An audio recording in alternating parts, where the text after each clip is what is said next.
The White Rose Road, a short story by Sarah O. Jewett. Being a New Englander, it is natural that I should first speak about the weather. Only the middle of June, the green fields and blue sky and bright sun, with a touch of northern mountain wind blowing straight toward the sea, could make such a day, and that is all one can say about it. We were driving seaward through a part of the country which has been least changed in the last 30 years, among farms which have been won from swampy lowland and rocky, stamp-buttressed hillsides, where the forests wall in the fields and send their outposts year by year farther into the pastures. There is a year or two in the history of these pastures before they have arrived at the dignity of being called woodland, and yet are too much shaded and overgrown by young trees to give proper pasturage, when they made delightful harbours for the small wild creatures which yet remain, and for wildflowers and berries. Here you send an astonished rabbit scurrying to his burrow, and there you startle yourself with a partridge who seems to get the best of the encounter. Sometimes you see a hen partridge and her brood of chickens crossing your path with an air of comfortable dooryard security. As you drive along the narrow, grassy road, you see many charming sights and delightful nooks on either hand, where the young trees spring out of a close-cropped turf that carpets the ground like velvet. Toward the east, and the quaint fishing village of Ogunquit, I find the most delightful woodland roads. There is little left of the large timber which once filled the region, but much young growth, and there are hundreds of acres of cleared land and pasture ground where the forests are springing fast and covering the country once more, as if they had no idea of losing in their war with civilization and the intruding white settler. The pine woods and the Indians seem to be next of kin, and the former owners of this corner of New England are the only proper figures to paint into such landscapes. The twilight under tall pines seems to be untenanted and to lack something at first sight, as if one opened the door of an empty house. A farmer passing through with his axe is but an intruder, and children straying home from school give one a feeling of solicitude at their unprotectedness. The pine woods are the red man's house, and it may be hazardous even yet for the grey farmhouses to stand so near the eaves of the forest. I have noticed a distrust of the deep woods among elderly people, which was something more than a fear of losing their way. It was a feeling of defencelessness against some unrecognised but malicious influence. Driving through the long woodland way, shaded and chilly when you are out of the sun, across the Great Works River and its pretty elm-grown intervale, across the short bridges of brown brooks, delayed now and then by the sight of ripe strawberries in sunny spots by the roadside, one comes to a higher open country where farm joins farm and the cleared fields lie all along the highway while the woods are pushed back a good distance on either hand. The wooded hills, bleak here and there with granite ledges, rise beyond. The houses are beside the road, with green dooryards and large barns, almost empty now, and with wide doors standing open, as if they were already expecting the hay crop to be brought in. The tall green grass is waving in the fields as the wind goes over, and there is a fragrance of whiteweed and ripe strawberries and clover blowing through the sunshiny barns, with their lean sides and their festoons of brown, dusty cobwebs. Dull, comfortable creatures they appear to imaginative eyes, waiting hungrily for their yearly meal. The eave swallows are teasing their sleepy shapes, like the birds which flit about great beasts. Gay, movable, irreverent, almost derisive, those barn swallows fly to and fro in the still, clear air. The noise of our wheels brings fewer faces to the windows than usual, and we lose the pleasure of seeing some of our friends who are apt to be looking out, and to whom we like to say good day. Some funeral must be taking place, or perhaps the women may have gone out into the fields. It is hoeing time and strawberry time, and already we have seen some of the younger women at work among the corn and potatoes. One sight will be charming to remember. On a green hillside sloping to the west, near one of the houses, a thin little girl was working away lustily with a big hoe on a patch of land perhaps 50 feet by 20. There were all sorts of things growing there, as if a child's fancy had made the choice. Straight rows of turnips and carrots and beets, a little of everything, one might say, but the only touch of colour was from a long border of useful sage in full bloom of dull blue on the upper side. I'm sure this was called Katie's or Becky's piece by the elder members of the family. One can imagine how the young creature had planned it in the spring, and persuaded the men to plough and harrow it, and since then had stoutly done all the work herself, and meant to send the harvest of the piece to market and pocket her honest gains as they came in for some great end. She was as thin as a grasshopper, this busy little gardener, and hardly turned to give us a glance as we drove slowly up the hill close by. The sun will brown and dry her like a spear of grass on that hot slope, but a spark of fine spirit is in the small body, and I wish her a famous crop. I hate to say that the piece looked backward, all except the sage, and that it was a heavy bit of land for the clumsy hoe to pick at. The only puzzle is what she proposes to do with so long a row of sage. Yet there may be a large family with a downfall of measles yet ahead, and she does not mean to be caught without sage tea. Along this road, every one of the old farmhouses has at least one tall bush of white roses by the door, a most lovely sight, with buds and blossoms and unvexed green leaves. I wish that I knew the history of them, and whence the first bush was brought. Perhaps from England itself, like a red rose that I know in Kittery, and the new shoots from the root were given to one neighbour after another all through the district. The bushes are slender, but they grow tall without climbing against the wall, and sway to and fro in the wind with a grace of youth and an inexpressible charm of beauty.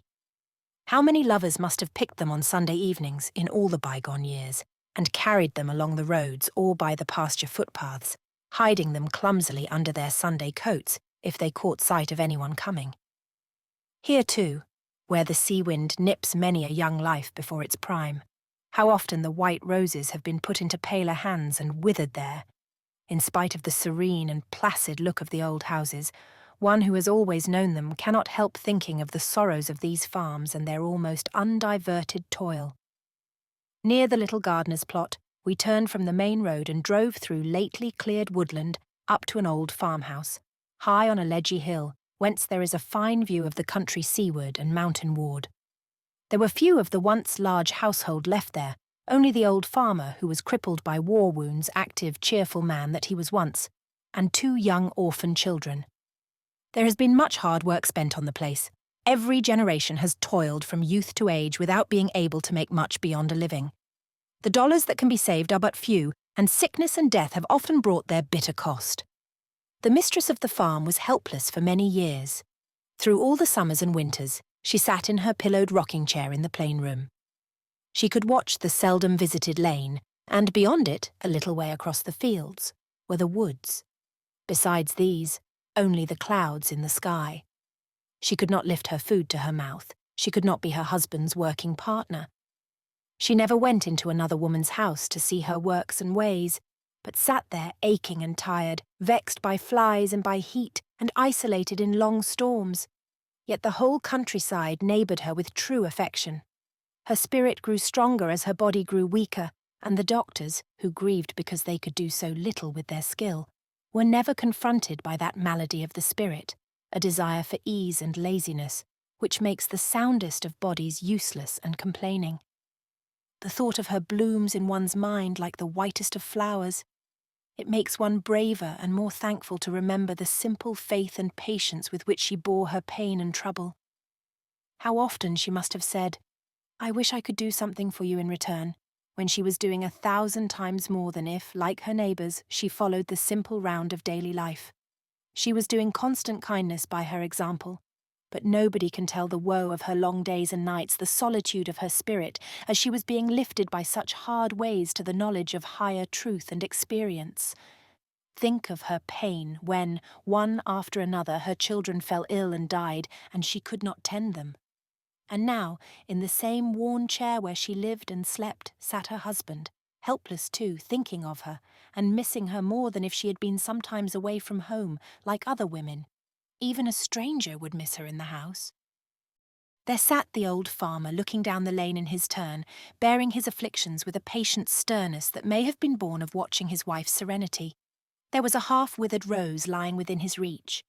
Some days nobody came up the lane, and the wild birds that ventured near the house and the clouds that blew over were his only entertainment. He had a fine face of the older New England type, clean-shaven and strong-featured, a type that is fast passing away. He might have been a Cumberland dalesman, such were his dignity and self-possession and English soberness of manner.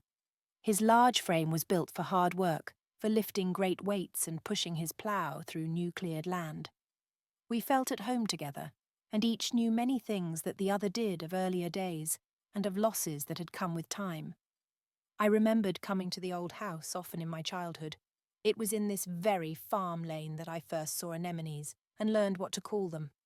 After we drove away, this crippled man must have thought a long time about my elders and betters, as if he were reading their story out of a book. I suppose he has hauled many a stick of timber pine down for shipyards, and gone through the village so early in the winter morning that I, waking in my warm bed, only heard the sleds creak through the frozen snow as the slow oxen plodded by. Near the house, a trout brook comes plashing over the ledges. At one place there is a most exquisite waterfall, to which neither painter's brush nor writer's pen can do justice. The sunlight falls through flickering leaves into the deep glen and makes the foam whiter and the brook more golden brown. You can hear the merry noise of it all night, all day in the house. A little way above the farmstead it comes through marshy ground, which I fear has been the cause of much illness and sorrow to the poor troubled family. I had a thrill of pain, as it seemed to me that the brook was mocking at all that trouble with all its wild carelessness and loud laughter as it hurried away down the glen. When we had said goodbye and were turning the horses away, there suddenly appeared in a footpath that led down from one of the green hills the young grandchild just coming home from school. She was as quick as a bird and as shy in her little pink gown, and balanced herself on one foot like a flower. The brother was the elder of the two orphans. He was the old man's delight and dependence by day, while his hired man was afield. The sober country boy had learned to wait and tend, and the young people were indeed a joy in that lonely household. There was no sign that they ever played like other children, no truckle cart in the yard, no doll, no bits of broken crockery in order on a rock. They had learned a fashion of life from their elders, and already could lift and carry their share of the burdens of life. It was a country of wildflowers. The last of the columbines were clinging to the hillsides. Down in the small fenced meadows belonging to the farm were meadow rue just coming in flower, and red and white clover. The golden buttercups were thicker than the grass, while many mulleins were standing straight and slender among the pine stumps with their first blossoms atop.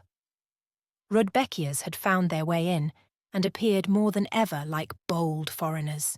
Their names should be translated into country speech, and the children ought to call them rude Beckies, by way of relating them to Bouncing Bets and Sweet Williams. The pasture grass was green and thick after the plentiful rains, and the busy cattle took little notice of us as they browsed steadily and tinkled their pleasant bells. Looking off, the smooth, round back of Great Hill caught the sunlight with its fields of young grain, and all the long wooded slopes and valleys were fresh and fair in the June weather, away toward the blue New Hampshire hills on the northern horizon. Seaward stood Agamenticus, dark with its pitch pines, and the far sea itself, blue and calm, ruled the uneven country with its unchangeable line. Out on the White Rose Road again, we saw more of the rose trees than ever, and now and then a carefully tended flower garden, always delightful to see and think about. These are not made by merely looking through a florist's catalogue and ordering this or that new seedling and a proper selection of bulbs or shrubs. Everything in a country garden has its history and personal association. The old bushes, the perennials, are apt to have most tender relationship with the hands that planted them long ago. There is a constant exchange of such treasures between the neighbours, and in the spring, slips and cuttings may be seen rooting on the window ledges, while the houseplants give endless work all winter long, since they need careful protection against frost in long nights of the severe weather. A flower-loving woman brings back from every one of her infrequent journeys some treasure of flower seeds or a huge miscellaneous nosegay. Time to work in the little plot of pleasure ground is hardly won by the busy mistress of the farmhouse. The most appealing collection of flowering plants and vines that I ever saw was in Virginia. Once, above the exquisite valley spanned by the natural bridge, a valley far too little known or praised. I had noticed an old log house as I learned to know the outlook from the picturesque hotel, and was sure that it must give a charming view from its perch on the summit of a hill. One day I went there, one April day when the whole landscape was full of colour from the budding trees, and before I could look at the view, I caught sight of some rare vines already in leaf about the dilapidated walls of the cabin. Then across the low paling I saw the brilliant colours of tulips and daffodils. There were many rose bushes. In fact, the whole top of the hill was a flower garden, once well cared for and carefully ordered. It was all the work of an old woman of Scotch-Irish descent who had been busy with the cares of life and a very hard worker. Yet I was told that to gratify her love for flowers, she would often go afoot many miles over those rough Virginia roads with a root or cutting from her own garden, to barter for a new rose or a brighter blossom of some sort, with which she would return in triumph. I fancied that sometimes she had to go by night on these charming quests. I could see her businesslike small figure setting forth down the steep path when she had a good conscience toward her housekeeping and the children were in order to be left. I am sure that her friends thought of her when they were away from home and could bring her an offering of something rare. Alas, she'd grown too old and feeble to care for her dear blossoms any longer, and had been forced to go to live with a married son. I dare say that she was thinking of her garden that very day, and wondering if this plant or that were not in bloom, and perhaps had a heartache at the thought that her tenants, the careless coloured children, might tread the young shoots of peony and rose, and make havoc in the herb bed. It was an uncommon collection, made by years of patient toil and self-sacrifice. I thought of that deserted southern garden as I followed my own New England road. The flower plots were in gay bloom all along the way. Almost every house had some flowers before it, sometimes carefully fenced about by stakes and barrel staves from the miscreant hens and chickens which lurked everywhere and liked a good scratch and fluffing in soft earth this year as well as any other. The world seemed full of young life. There were calves tethered in pleasant shady spots, and puppies and kittens adventuring from the doorways. The trees were full of birds, bobolinks and catbirds and yellowhammers and golden robins, and sometimes a thrush, for the afternoon was wearing late. We passed the spring which famous spot in the early settlement of the country, but many of its old traditions are now forgotten. One of the omnipresent regicides of Charles I is believed to have hidden himself for a long time under a great rock close by.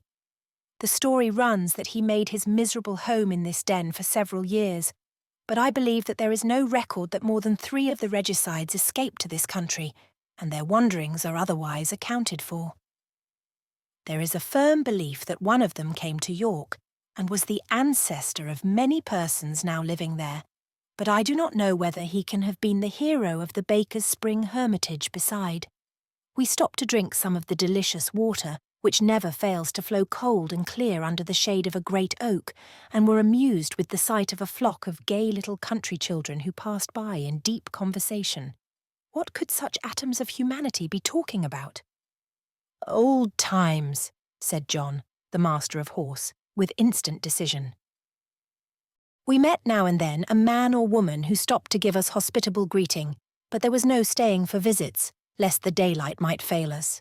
It was delightful to find this old established neighbourhood so thriving and populous for a few days before I had driven over 3 miles of road and passed only one house that was tenanted and 6 cellars or crumbling chimneys where good farmhouses had been, the lilacs blooming in solitude, and the fields, cleared with so much difficulty a century or 2 ago, all going back to the original woodland from which they were won. What would the old farmers say to see the fate of their worthy bequest to the younger generation? They would wag their heads sorrowfully, with sad foreboding. After we had passed more woodland and a well-known quarry, where for a wonder the derrick was not creaking and not a single hammer was clinking at the stone wedges, we did not see anyone hoeing in the fields, as we had seen so many on the White Rose Road, the other side of the hills. Presently we met 2 or 3 people walking sedately, clad in their best clothes. There was a subdued air of public excitement and concern, and one of us remembered that there had been a death in the neighbourhood. This was the day of the funeral. The man had been known to us in former years. We had an instinct to hide our unsympathetic pleasuring, but there was nothing to be done except to follow our homeward road straight by the house. The occasion was nearly ended by this time. The borrowed chairs were being set out in the yard in little groups. Even the funeral supper had been eaten, and the brothers and sisters and near relatives of the departed man were just going home. The new grave showed plainly out in the green field nearby. He had belonged to one of the ancient families of the region, long settled on this old farm by the narrow river. They had given their name to a bridge, and the bridge had christened the meeting house which stood close by. We were much struck by the solemn figure of the mother, a very old woman, as she walked toward her old home with some of her remaining children. I had not thought to see her again, knowing her great age and infirmity. She was like a presence out of the last century, tall and still erect, dark-eyed and of striking features, and a firm look not modern, but as if her mind were still set upon an earlier and simpler scheme of life. An air of dominion cloaked her finely. She had long been queen of her surroundings and lawgiver to her great family. Royalty is a quality, one of nature's gifts, and there one might behold it as truly as if Victoria Regina Imperatrix had passed by. The natural instincts common to humanity were there undisguised, unconcealed, simply accepted. We had seen a royal progress. She was the central figure of that rural society. As you looked at the little group, you could see her only. Now that she came abroad so rarely, her presence was not without deep significance, and so she took her homeward way with a primitive kind of majesty. It was evident that the neighbourhood was in great excitement and quite thrown out of its usual placidity. An acquaintance came from a small house farther down the road, and we stopped for a word with him. We spoke of the funeral, and were told something of the man who had died. "Yes, and there's a man layin' very sick here," said our friend in an excited whisper. "He won't last but a day or two. There's another man buried yesterday that was struck by lightning, coming across a field when that great shower begun. The lightning stove through his hat and run down all over him and ploughed a spot in the ground." There was a knot of people about the door. The minister of that scattered parish stood among them, and they all looked at us eagerly, as if we too might be carrying news of a fresh disaster through the countryside. Somehow the melancholy tales did not touch our sympathies as they ought, and we could not see the pathetic side of them as at another time. The day was so full of cheer and the sky and earth so glorious. The very fields looked busy with their early summer growth. The horses began to think of the clack of the oat bin cover, and we were hurried along between the silvery willows and the rustling alders, taking time to gather a handful of stray-away conserve roses by the roadside. And where the highway made a long bend eastward among the farms, two of us left the carriage and followed a footpath along the green river bank and through the pastures, coming out to the road again only a minute later than the horses. I believe that it is an old Indian trail followed from the salmon falls farther down the river, where the up-country Indians came to dry the plentiful fish for their winter supplies. I have traced the greater part of this deep-worn footpath, which goes straight as an arrow across the country, the first day's trail being from the falls, where Mason settlers came in 1627 and built their great works of a sawmill with a gang of saws and presently a grist-mill beside, to Emery's Bridge. I should like to follow the old footpath still farther. I found part of it by accident a long time ago. Once, as you came close to the river, you were sure to find fishermen scattered along. Sometimes I myself have been discovered. But it is not much use to go fishing any more.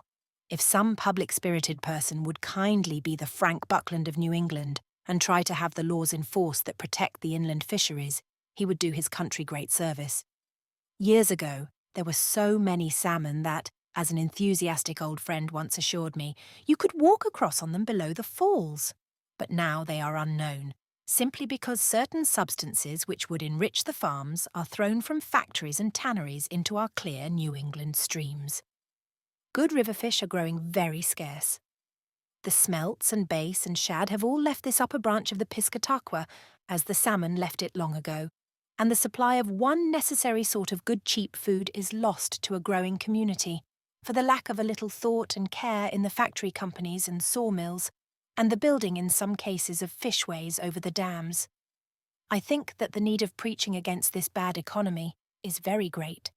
The sight of a proud lad with a string of undersized trout will scatter half the idlers in town into the pastures next day, but everybody patiently accepts the depopulation of a fine, clear river, where the tide comes fresh from the sea to be tainted by the spoiled stream, which started from its mountain sources as pure as heart could wish.